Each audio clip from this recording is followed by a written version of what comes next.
Let some people get in here real quick. Let some people get in. What's good, Hassan? What's good, Blackbird McKnight?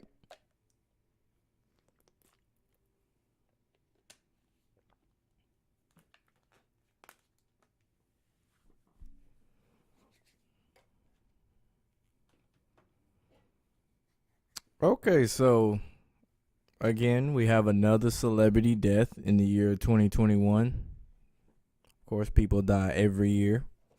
That's not news to anybody. But this was a comedic legend. This was a dude that he could tell jokes on stage, and at the same time, he could teach you something and make you think in a different perspective.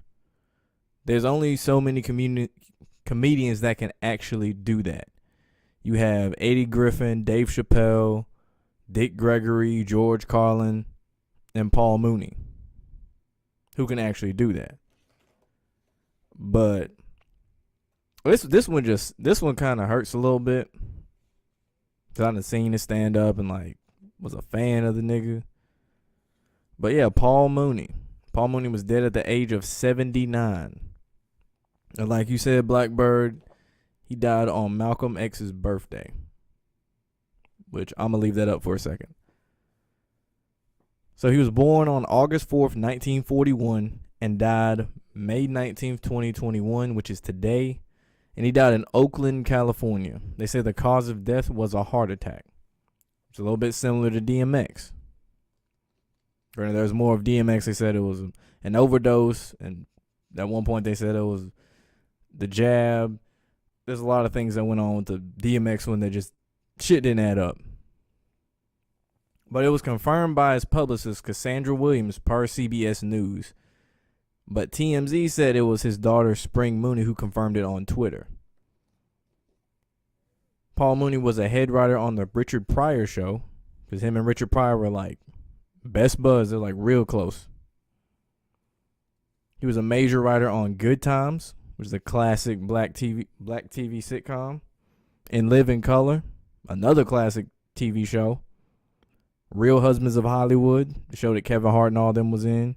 Chappelle's Show, everybody knows this. He was Negrodamus. And he was the one on Ask a Black Person.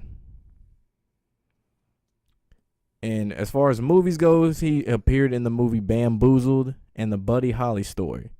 Mooney died on Malcolm X's day, just like Blackbird McKnight has said, as you can see on the screen. And he was considered the godfather of comedy. Now, back to the fact that he died on Malcolm X's birthday. Isn't it odd that a black entertainer happens to die on his birthday? It's kind of similar to how Chadwick Boseman died on Jackie Robinson Day. It's a little odd how this always seems to happen.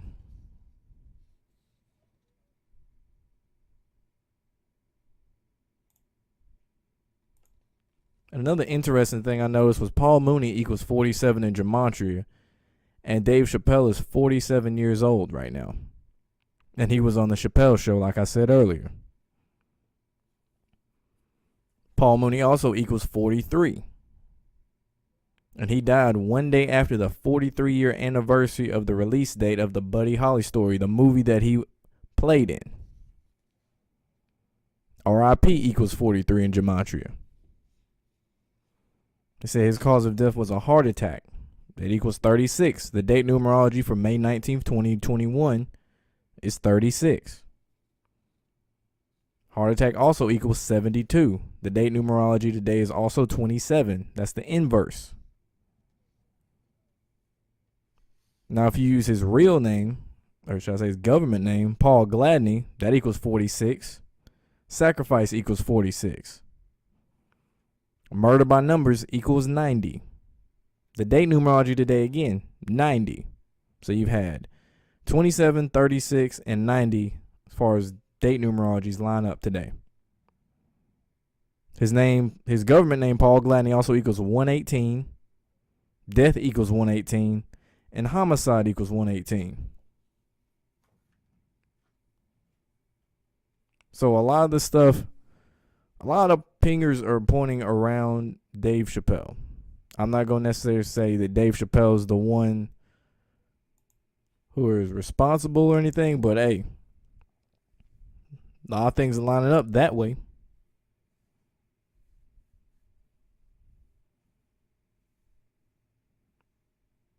But as far as Paul Mooney, as far as everything he did in his comedic career, acting career, or whatever, I feel like he was underrated personally. I feel like people forgot about him. Like, you don't really hear Paul Mooney's name. Depending on the age, you really didn't hear his name pop up a whole lot. Like, you think of black comedians as Richard Pryor, Dave Chappelle, who else? Bernie Mac.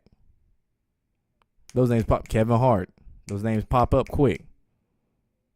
And Paul Mooney, you don't really think about it, but everybody's seen him in something because of the Chappelle Show, and the older generation, the Richard Pryor Show.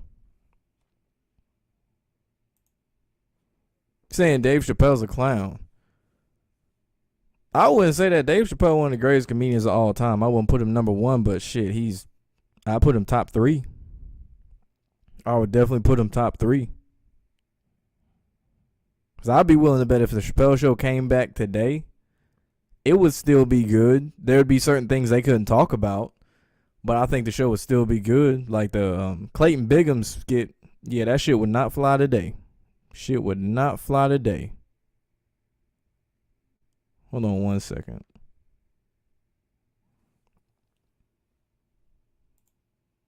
Oh, shit. Oh, yeah. Yeah, that nigga came back swole as shit, looking all types of different. Like, I know that ain't the real Dave Chappelle. Because I know I've heard even relatives have said that man was acting different. What's good, Shaka? But yeah, they were saying that man was acting different. Like, it wasn't the same Chappelle. I've even heard allegedly that his parents or his family was threatened. Should I say not his parents, his family was threatened if he didn't get back in Hollywood.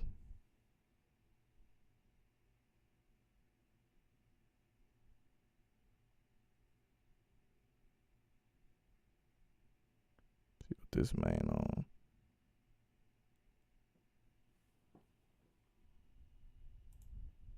What up, Chris? What up, Chris? Man, I'm doing good, man. You know, chilling, living life.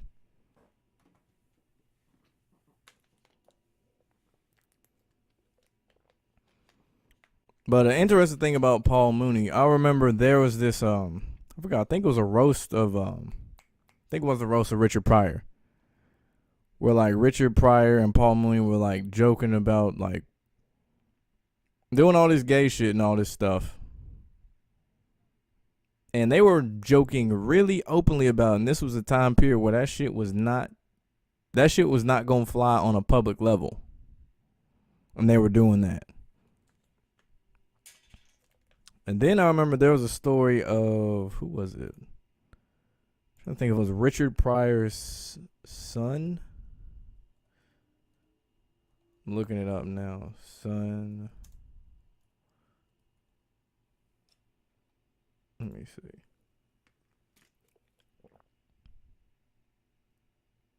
That was Paul Mooney's son, my bad. Spoke out about, let's see, his father. Something about apparently he sexually abused him. And this came out 2019, 2 years ago.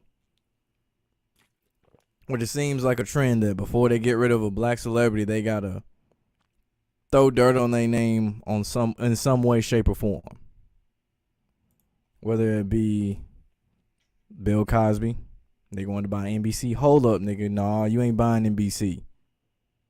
You drug all these women. Who else? Michael Jackson. Hold on, you getting too rich for us. You touching kids.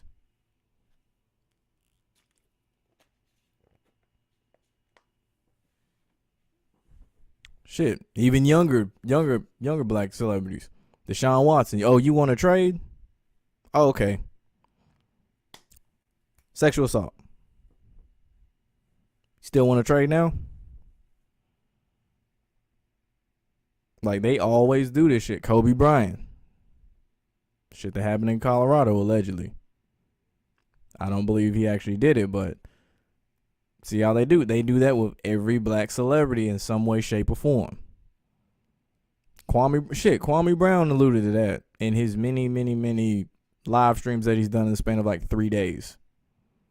Where he was talking about how all of these different panels and different, I guess black talking heads is what they really are, always go at black celebrities, but they don't ever go at white celebrities the same way. Like he mentioned how CJ Willer's, the whole thing where he like beat the shit out of his black girlfriend, got like no story traction. But Deshaun Watson, everybody on him. Every media outlet is attacking the shit out this nigga.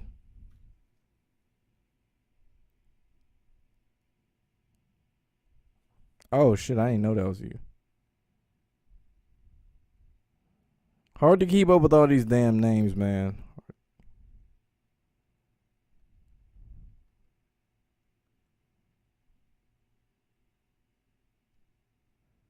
But yeah, they do this shit with every goddamn black celebrity. They do it. Even the ones that ain't even do shit, they do it from, say, like a Lamar Jackson. They can't do anything. He hasn't done anything off the field. So they always say, oh, he can't throw.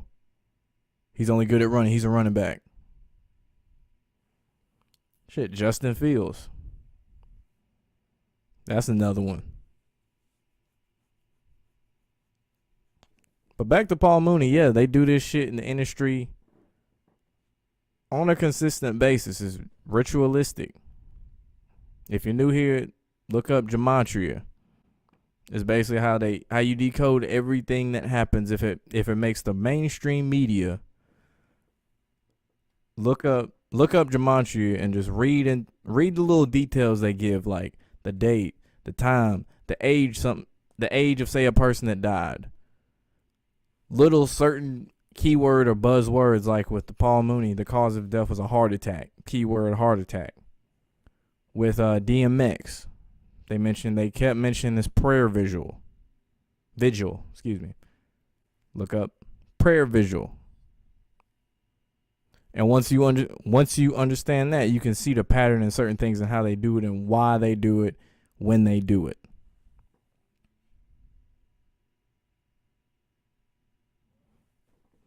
But yeah, I really think like this is not one of those where celebrity fake their death, because I know that shit has got a lot of traction. Because there's certain celebrities like Kobe Bryant, Michael Jackson, Tupac, where they talk about it and fake their death. This ain't no fake death. Because like I said before, Paul Mooney was kind of the average comedian's consumer, he wouldn't be mentioned. So there would really be no point in actually just faking his death. I mean, the nigga was 79 years old. If he up and died at like 40, different ball game. Because he would have had more influence back in the day versus now.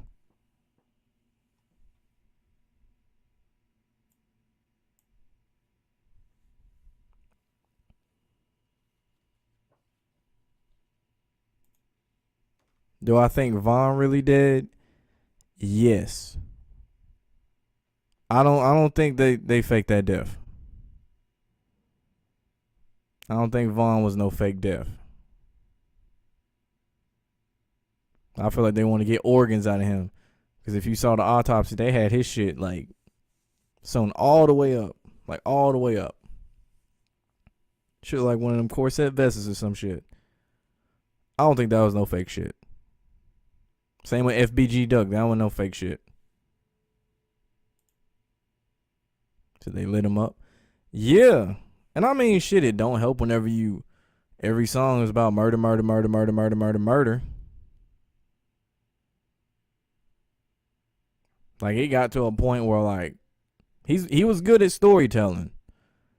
But it's like, after the third song, I'm like, okay, dude, talk about killing niggas for the last fucking 8 songs, man. You gotta come on, switch it up. Something. Don't talk about just killing niggas the whole goddamn time. Yeah, so they can have his organs, yeah. And ironically, since he's from Chicago, Chicago's a big place where organ harvesting goes down. Like, it's a big hub for that shit. Like, there was a story that someone's they found a heart in like an alley. Like, that's not some regular crime shit. Like, you rob somebody, oh, hold up, let me cut him open, let's get his heart too. The fuck? No.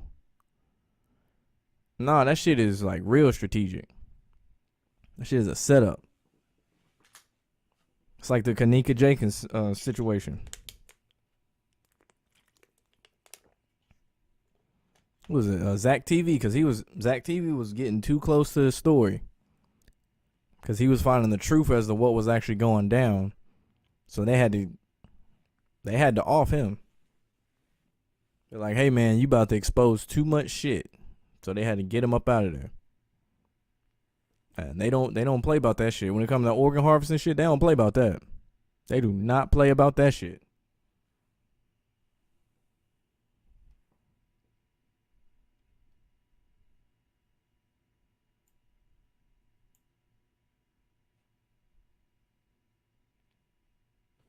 Crazy thing about Paul Mooney, I didn't know he wrote on a lot of these shows. Is crazy because I done watched a lot of these shows from Good Times, In Living Color, Real Husbands of Hollywood, obviously Chappelle Show.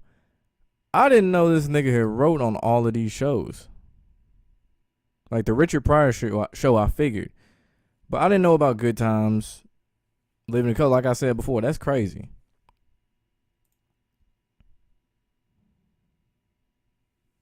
Yeah, in Chicago. Yeah, it's like real big in Chicago. Kind of like how Baltimore is the crack capital of America. Or at least perceived that way thanks to The Wire. Which is crazy. Everyone thinks that Baltimore is what they see on The Wire. Is some of that true? Yes, but like, not all of that shit.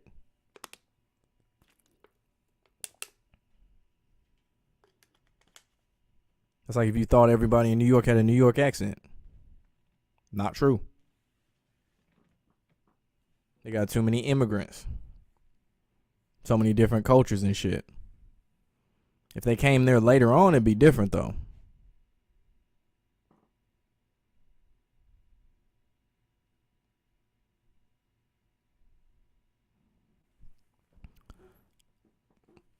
But I'm going to make a bold prediction before I end this stream.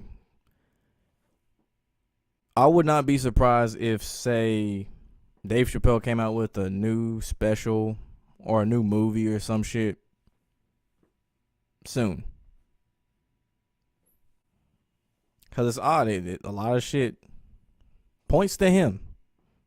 Am I saying he's responsible? No, but a lot of shit damn sure points to that nigga.